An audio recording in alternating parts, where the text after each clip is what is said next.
प्रेम से बोलिए श्री सत्यनारायण भगवान की जय। हरे कृष्णा, राधे राधे। प्रिय भक्तों, आप सभी को वैशाख पूर्णिमा की हार्दिक शुभकामनाएं। भगवान श्री हरि और माता लक्ष्मी आप सभी की मनोकामनाओं को पूर्ण करें। आज वैशाख पूर्णिमा के उपलक्ष्य पर आइए रसपान करते हैं सभी की मनोकामनाओं को पूर्ण करने वाला सत्यनारायण भगवान की बड़ी ही पावन कथा और आरती। वीडियो के अंत में हम सुनेंगे श्री सत्यनारायण भगवान की पूजन सामग्री और पूजन विधि क्या है। श्री सत्यनारायण भगवान की बड़ी ही पावन कथा और आरती को प्रारंभ करने से पहले सभी अपने अपने मन में गौरी पुत्र गणेश, शिव, शिवा, वरुण, भगवान श्री हरि विष्णु और अपने कुल देवी देवताओं का ध्यान करते हुए पूरे भक्ति भाव और प्रसन्न चित्त मन से कथा का रसपान करते हैं।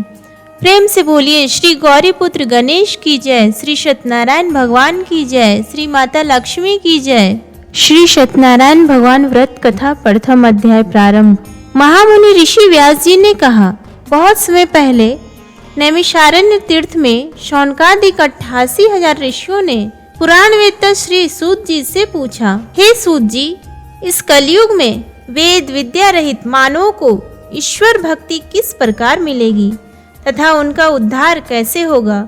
हे मुनिश्रेष्ठ, ऐसा कोई व्रत अथवा तप बताइए जिसके करने से थोड़े ही समय में पुण्य प्राप्त हो तथा मनोवांछित फल भी मिले। ऐसी कथा सुनने की हमारी बहुत ही इच्छा है। इस प्रश्न पर शास्त्रों के ज्ञाता श्री सूत जी ने कहा, हे वैष्णवों में पूज्य, आप सभी ने प्राणियों के हित एवं कल्याण की बात पूछी है।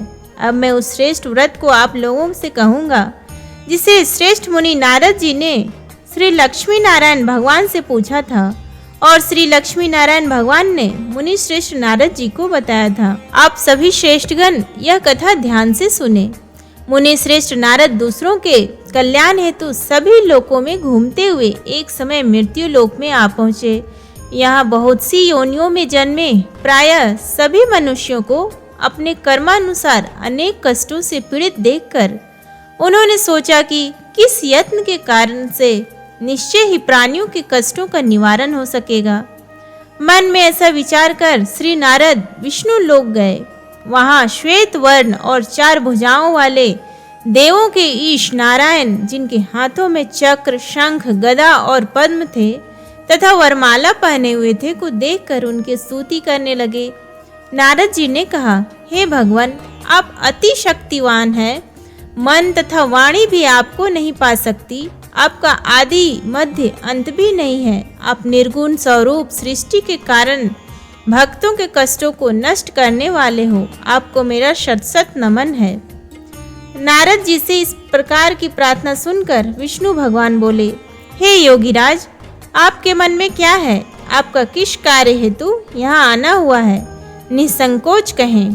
तब मुनिश्रेष्ठ नारद मुनि ने कहा, मृत्यु लोक में सब मनुष्य जो अनेक योनियों में पैदा हुए हैं, अपने अपने कर्मों द्वारा अनेक प्रकार के कष्टों के कारण दुखी हैं।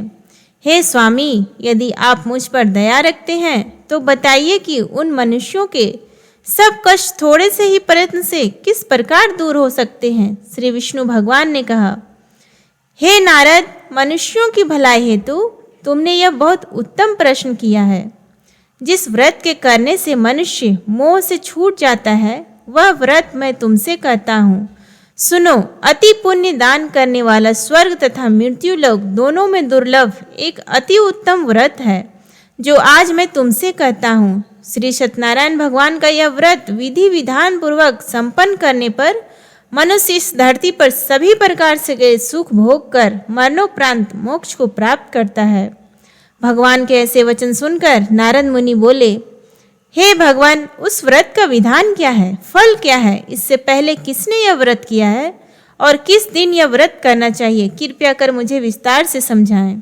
श्री विष्णु भगवान ने कहा, हे नारद, दुख, शोक एवं सभी प्रकार की व्याधियों को दूर करने वाला यह व्रत सब स्थानों पर विजय दिलाने वाला है।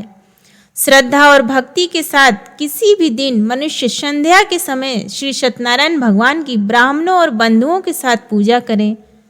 भक्ति भाव से केले का फल, नैवेद्य, घी, शहद, शक्कर अथवा गुड़, दूध और गेहूं का आटा सवाया लेवें। गेहूं के अभाव में साठी का चूर्ण भी ले सकते हैं। इन सभी को भक्ति भाव से भगवान श्री सत्यनारायण को अर्पण करें।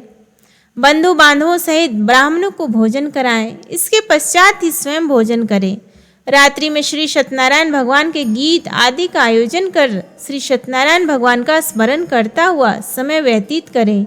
इस तरह जो मनुष्य व्रत करेंगे उनकी सभी मनोकामनाएं अवश्य ही पूर्ण होंगी। विशेष रूप से कलयुग में मृत्यु लोक में यही एक ऐसा उपाय है जिससे अल्प समय और कम धन में महान पुण्य की प्राप्ति हो सकती है। इति श्री सत्यनारायण व्रत कथा प्रथम अध्याय संपूर्ण। बोलो सत्यनारायण भगवान की जय। श्री सत्यनारायण भगवान द्वितीय अध्याय प्रारंभ। महान संत सूत जी ने कहा, हे ऋषियों, जिन्होंने प्राचीन काल में इस व्रत को किया है उनका इतिहास मैं आप सबसे कहता हूँ। आप सब ध्यान से सुने। अति सुंदर काशीपुरी नगरी में एक अति निर्धन ब्राह्मण वास करता था। वह भूख और प्यास से बेचैन होकर हर समय दुखी रहता था। ब्राह्मणों से प्रेम करने वाले श्री विष्णु भगवान ने उसको दुखी देखकर एक दिन बूढ़े ब्राह्मण का वेश धारण कर निर्धन ब्राह्मण के पास जाकर बड़े आदर से पूछा, हे ब्राह्मण, तुम हर समय ही दुखी होकर पृथ्वी पर क्यों घूमते हो? हे श्रेष्ठ ब्राह्मण, अपनी व्यथा मुझसे कहो, मैं सुनना चाहता हूँ। कष्टों से घिरे उस ब्राह्मण ने कहा, मैं निर्धन ब्राह्मण हूँ, भिक्षा के लिए पृथ्वी पर मारा मारा फिरता हूँ। हे भगवान, यदि आप इससे मुक्ति पाने का कोई उपाय जानते तो कृपा कर मुझे बताएं। वृद्ध ब्राह्मण का रूप धारण किए हुए श्री विष्णु भगवान तब बोले, हे ब्राह्मण, श्री सत्यनारायण भगवान मनोवांछित फल देने वाले हैं, इसलिए तुम उनका विधि पूर्वक पूजन करो, जिसके करने से मनुष्य सभी दुखों से मुक्त हो जाता है। दरिद्र ब्राह्मण को व्रत का संपूर्ण विधान बतलाकर बूढ़े ब्राह्मण का रूप धरे श्री सत्यनारायण भगवान अंतर ध्यान हो गए। वृद्ध ब्राह्मण ने जिस व्रत को बतलाया है मैं उसको विधि विधान से करूँगा, ऐसा सुनिश्चय कर वह दरिद्र ब्राह्मण घर चला गया। परंतु उस रात उस ब्राह्मण को नींद नहीं आई। अगले दिन वह जल्दी उठा और श्री सत्यनारायण भगवान का व्रत करने का निश्चय कर भिक्षा मांगने के लिए चल दिया। उस दिन उसको भिक्षा में अधिक धन मिला, जिससे उसने पूजा का सारा सामान खरीदा और घर आकर अपने बंधु बांधवों के साथ विधि पूर्वक भगवान श्री सत्यनारायण का व्रत किया। इसके करने से वह गरीब ब्राह्मण सब कष्टों से छूटकर अति धनवान हो गया। उस समय से वह ब्राह्मण हर मास व्रत करने लगा। श्री सत्यनारायण भगवान के व्रत को जो शास्त्र विधि के अनुसार श्रद्धा पूर्वक करेगा वह सब कष्टों से छूटकर मोक्ष प्राप्त करेगा। जो भी मनुष्य श्री सत्यनारायण भगवान का व्रत करेगा वह सब कष्टों से छूट जाएगा। इस तरह नारद जी से श्री सत्यनारायण भगवान का कहा हुआ यह व्रत मैंने तुमसे कहा। हे श्रेष्ठ ब्राह्मणों, अब आप और क्या सुनना चाहते हैं मुझसे कहें। तब ऋषियों ने कहा, हे मुनीश्वर, संसार में इस विप्र से सुनकर किस किस ने इस व्रत को किया, हम सब सुनना चाहते हैं। मुनियों से ऐसा सुनकर श्री सूत जी ने कहा, हे मुनिगण, जिस जिस प्राणी ने इस व्रत को किया है उन सब की कथा सुनो। एक समय वह धनी ब्राह्मण बंधु बांधवों के साथ शास्त्र विधि के अनुसार अपने घर पर श्री सत्यनारायण भगवान का व्रत कर रहा था। उसी समय एक लकड़ी बेचने वाला बूढ़ा व्यक्ति वहां आया। उसने सिर पर रखा लकड़ियों का गट्ठर बाहर रख दिया और ब्राह्मण के मकान में पानी पीने चला गया। प्यास से बेचैन लकड़हारे ने विप्र को व्रत करते देखा। वह प्यास को भूल गया। उसने विप्र का अभिनंदन किया और पूछा, हे ब्राह्मण, आप यह किसका पूजन कर रहे हैं? इस व्रत को करने से क्या फल मिलता है? कृपया कर मुझे बताएं।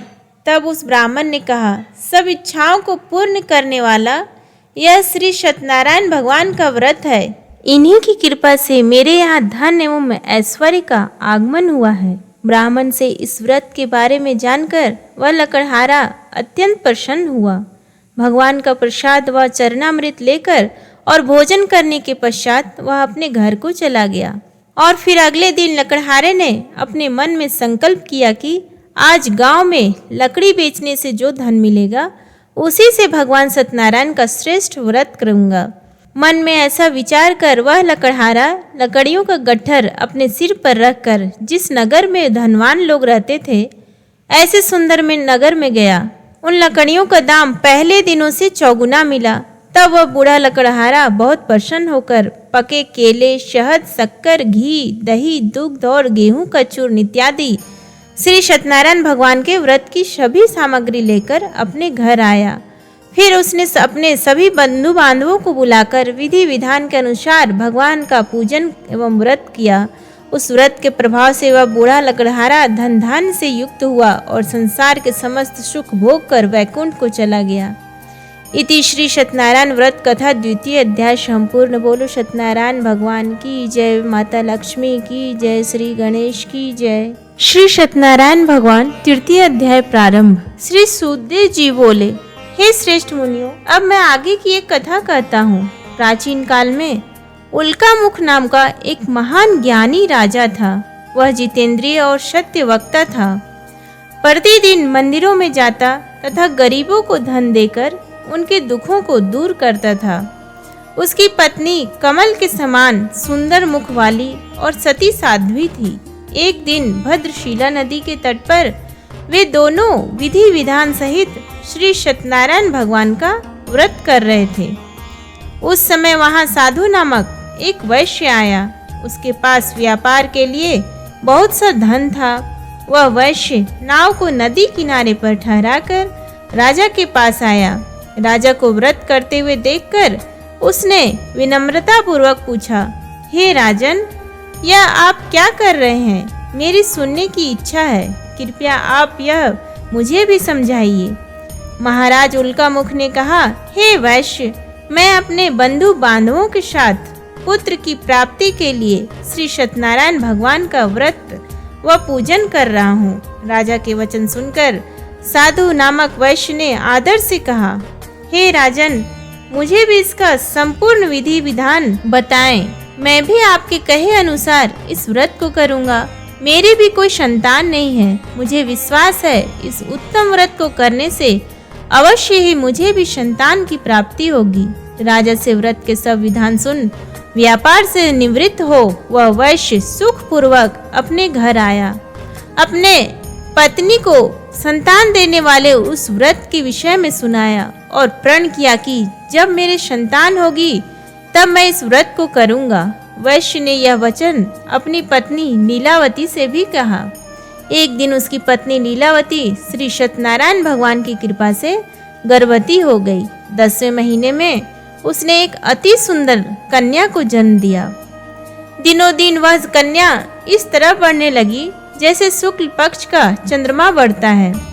कन्या का नाम उन्होंने कलावती रखा।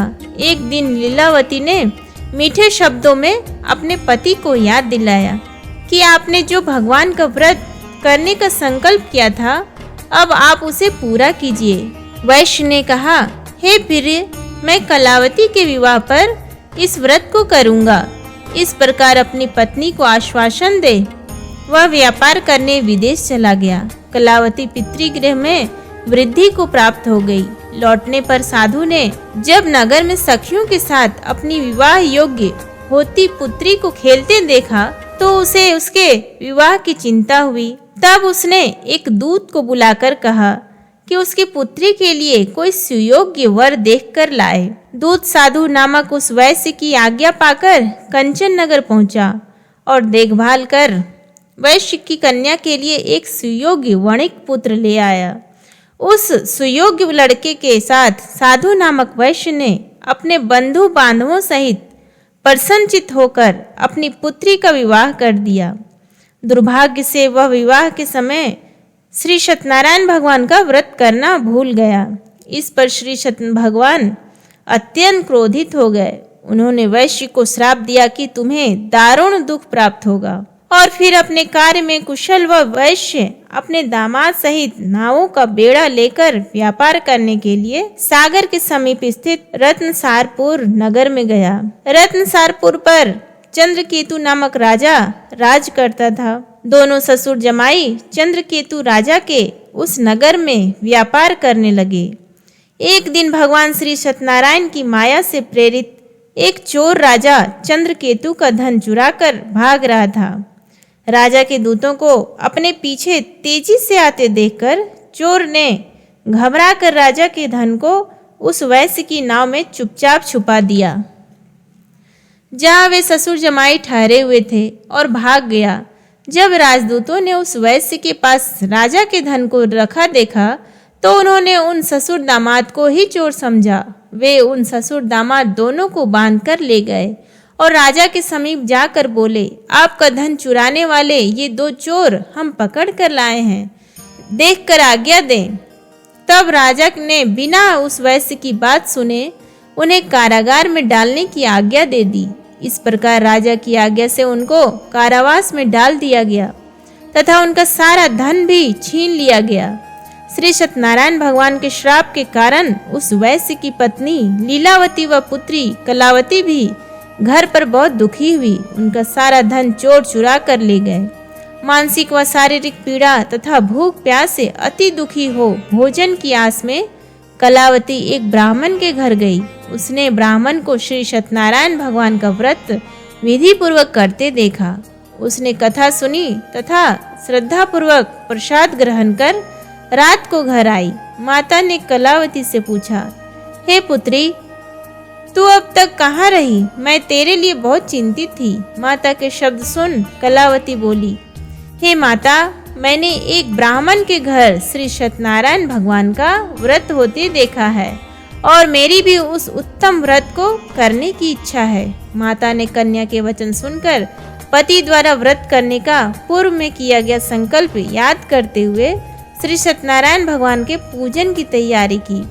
उसने बंधुओं सहित श्री सत्यनारायण भगवान का पूजन व व्रत किया और वर मांगा कि मेरे पति और दामाद शीघ्र ही घर लौट आएं। साथ ही विनती की कि हे प्रभु, अगर हमसे कोई भूल हुई हो तो हम सबका अपराध क्षमा करो। श्री सत्यनारायण भगवान इस व्रत से प्रसन्न हो गए। उन्होंने राजा चंद्रकेतु को स्वप्न में दर्शन देकर कहा, हे राजन, जिन दो वैश्यों को तुमने बंदी बना रखा है वे निर्दोष हैं, उन्हें प्रातः ही छोड़ दो।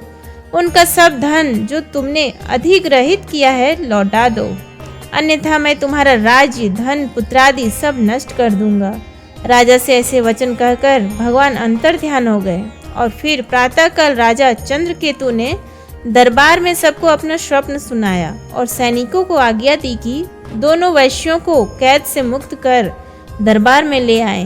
दोनों ने आते ही राजा को प्रणाम किया। राजा ने कोमल वचनों में कहा, हे महानुभावों, तुम्हें अज्ञातवश ऐसा कठिन दुख प्राप्त हुआ है, अब तुम्हें कोई भय नहीं है, तुम मुक्त हो। ऐसा कहकर राजा ने उनको नए नए वस्त्र आभूषण पहनाए तथा उनका जितना धन लिया था उसे दुगुना लौटाकर आदर से विदा किया। दोनों वैश्य अपने घर को चल दिए। इति श्री सत्यनारायण व्रत कथा 3 अध्याय संपूर्ण। बोलो श्री सत्यनारायण भगवान की जय।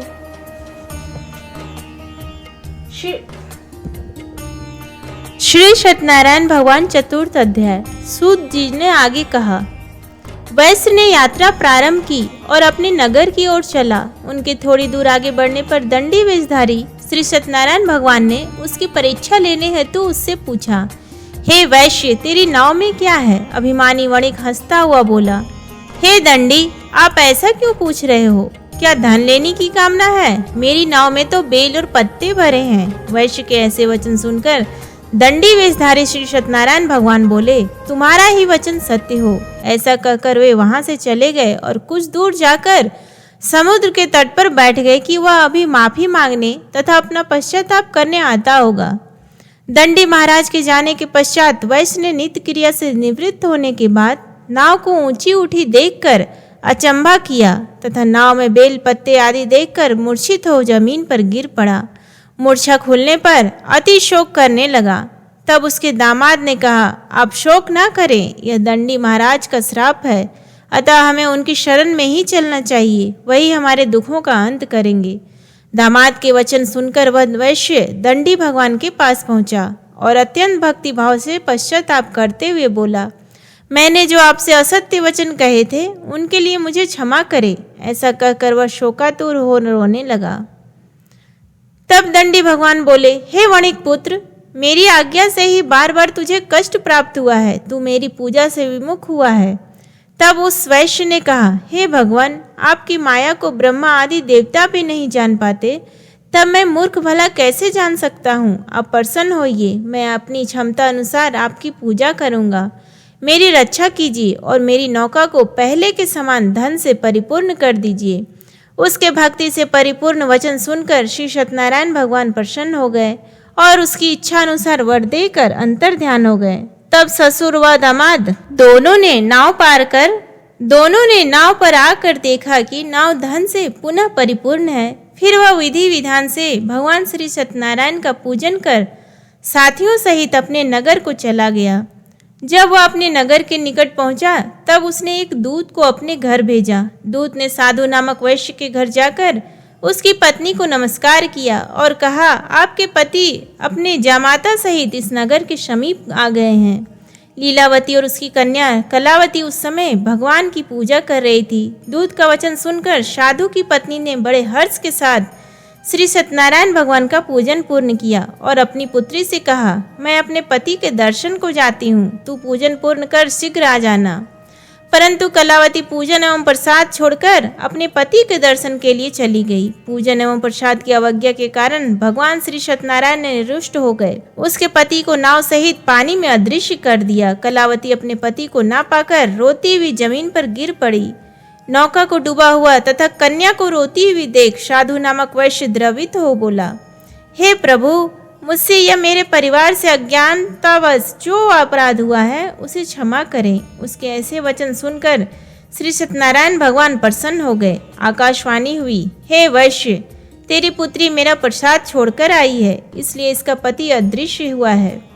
यदि वह घर जाकर प्रसाद ग्रहण कर लौटे तो इसका पति अवश्य मिलेगा। आकाशवाणी सुनकर कलावती ने घर पहुंचकर प्रसाद ग्रहण किया और फिर आकर अपने पति को पूर्ण रूप में पाकर वह अति प्रसन्न हुई तथा उसने अपने पति के दर्शन किए। तत्पश्चात साधु वैश्य ने वहीं बंधु बांधवों सहित भगवान श्री सत्यनारायण का विधि पूर्वक पूजन किया। वह इस लोक के सभी प्रकार के सुख भोग कर अंत में मोक्ष को प्राप्त हुआ। इति श्री सत्यनारायण व्रत कथा चतुर्थ अध्याय संपूर्ण। बोलो सत्यनारायण भगवान की जय। श्री सत्यनारायण भगवान व्रत कथा पंचम अध्याय। श्री सूत जी बोले, हे ऋषिगण, मैं एक और कथा कहता हूँ, आप सभी ध्यान से सुनो। सदा प्रजा के लिए चिंतित तुंगध्वज नाम का एक राजा था। उसने भगवान सत्यनारायण का प्रसाद त्याग कर बहुत कष्ट पाया। एक समय राजा वन में वन्य पशुओं को मारकर बड़ के वृक्ष के नीचे आया। वहां उसने ग्वालों को भक्ति भाव से बंधु बांधवों सहित श्री सत्यनारायण जी का पूजन करते देखा। परंतु राजा देखकर भी अभिमान के कारण ना तो वहां गया और ना ही श्री सत्यनारायण भगवान को नमस्कार ही किया। जब ग्वालों ने भगवान का प्रसाद उसके सामने रखा तो वह प्रसाद छोड़कर अपने नगर को चला गया। नगर में पहुंचकर उसने देखा कि उसका सारा राज्य नष्ट हो गया है। वह समझ गया कि यह सब भगवान श्री सत्यनारायण के रुष्ट होकर किया गया है। तब वह वन में वापस आया और ग्वालों के समीप जाकर विधि पूर्वक पूजन कर प्रसाद ग्रहण किया तो श्री सत्यनारायण भगवान की कृपा से सब कुछ पहले जैसा ही हो गया और लंबे समय तक सुख भोग कर मरणोपरांत वह मोक्ष को प्राप्त हुआ। जो मानव इस श्रेष्ठ दुर्लभ व्रत को करेगा, श्री सत्यनारायण भगवान की कृपा से उसे धन धान की कोई कमी नहीं होगी। निर्धन धनी और बंदी बंधनों से मुक्त होकर निर्भय हो जाता है। संतानहीन को संतान प्राप्त होती है तथा सब इच्छाएं पूर्ण कर अंत में वह बैकुंठ धाम को जाता है। अब उनके बारे में भी जानिए जिन्होंने पहले इस व्रत को किया। अब उनके दूसरे जन्म की कथा भी सुनिए। शतानंद नामक वृद्ध ब्राह्मण ने सुदामा के रूप में जन्म लेकर श्री कृष्ण की भक्ति एवं सेवा कर वैकुंठ धाम को प्राप्त किया। उल्कामुख नामक महाराज राजा दशरथ बने और श्री रंगनाथ का पूजन कर मोक्ष को प्राप्त हुए। साधु नाम के वैश्य ने धर्मात्मा व सत्य प्रतिज्ञ राजा मोरध्वज बनकर अपने पुत्र को आरे से चीर कर बैकुंठ धाम प्राप्त किया। महाराज तुंगध्वज स्वयंभू मनु बने।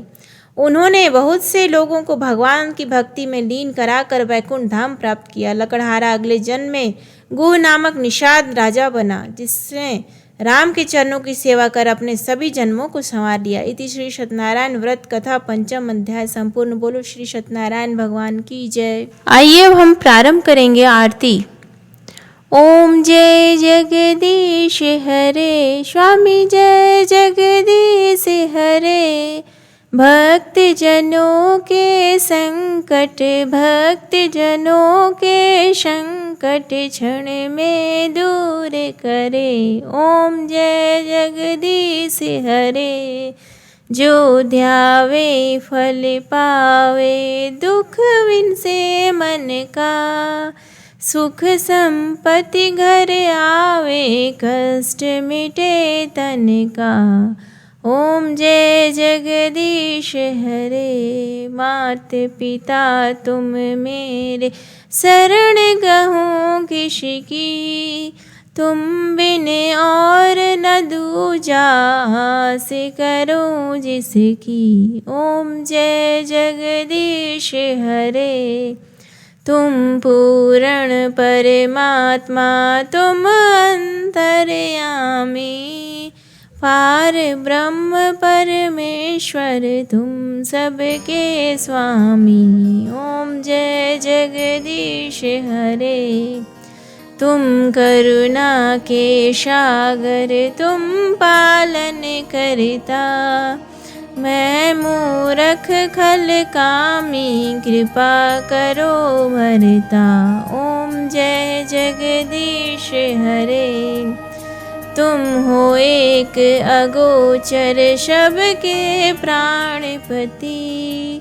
किस विधि मिलूं दया मैं तुमको, मैं कुमति। ओम जय जगदीश हरे। दीन बंधु दुख हरता, तुम ठाकुर मेरे। करुणा हस्त बढ़ाओ, द्वार पड़ा तेरी। ओम जय जगदीश हरे।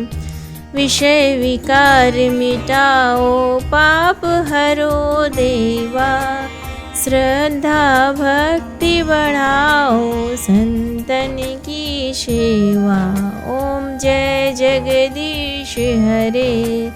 श्री जगदीश जी की आरती जो कोई नर गावे। कहत शिवानंद स्वामी, सुख संपत्ति पावे। ओम जय जगदीश हरे।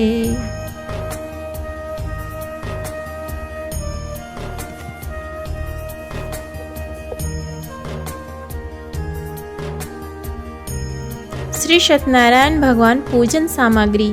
केले के खम्भे, कलश, पंच पल्लव, चावल, पंचरत्न, कपूर, पुष्पों की माला, धूप, श्रीफल, ऋतुफल, नैवेद्य, अंग वस्त्र, आम के पत्ते, यज्ञोपवीत वस्त्र, गुलाब के फूल, दीप, तुलसी दल, पान, पंचामृत, बंधनवार, चौकी, केसर। पूजन विधि। श्री सत्यनारायण भगवान व्रत करने वाला पूर्णिमा एवं संक्रांति के दिन किसी भी समय स्नान आदि कर्मों से निवृत्त होकर पूजा स्थल में आसन पर बैठकर श्रद्धा पूर्वक श्री गणेश, वरुण, गौरी, विष्णु आदि सभी देवताओं का स्मरण कर पूजन करें तथा संकल्प ले कि मैं सदा श्री सत्यनारायण भगवान की पूजा तथा कथा श्रवण करूंगा। फूल हाथ में लेकर श्री सत्यनारायण भगवान का ध्यान करें। यज्ञोपवीत धूप, पुष्प, नैवेद्य आदि अर्पित कर प्रार्थना करें। हे भगवान, मैंने श्रद्धा पूर्वक फल, जल आदि समस्त सामग्री आपको अर्पण की है, आप इसे स्वीकार कीजिए। मेरा आपको बार बार प्रणाम है। इसके पश्चात श्री सत्यनारायण भगवान जी भगवान की कथा पढ़ें या सुनें। बोलो श्री सत्यनारायण भगवान की जय। उम्मीद करती हूँ आपको ये वीडियो पसंद आया हो तो प्लीज़ वीडियो को लाइक करें, शेयर करें और चैनल को सब्सक्राइब करना ना भूलें। धन्यवाद।